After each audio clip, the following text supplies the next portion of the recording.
எடப்பாடி பழனிசாமி முரட்டு அடிமையாம். யார்? பாரதிய ஜனதாவுக்கு முரட்டு அடிமையாம். முரட்டு அடிமைன்னு எங்கேயாச்சும் கண்டிருக்கிறீங்களா? புதுசா கண்டுபிடிச்சிருக்கார். அவருக்கு டாக்டர் பட்டம் கொடுத்துடலாம். உதயநிதிக்கு டாக்டர் பட்டம் கொடுத்துடலாம். சரி, உதயநிதி ஸ்டாலின் அவர்களே, நீங்க சிந்திச்சு பாருங்க. எனக்கு இந்த முரட்டு அடிமை கொடுத்தா உங்க தாத்தாவுக்கு என்னன்னு கொடுக்கிறது? யாரோட இருக்காரு? வாஜ்பாயோட இருக்காரு. தாத்தா வாஜ்பாயோட இருக்காரு. இவருக்கு என்ன பட்டம் கொடுக்க போறாரு?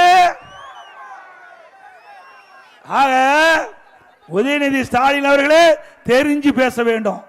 கட்டுக்குட்டி நீங்க. ஆக வாய்க்கு வந்ததெல்லாம் பேசக்கூடாது.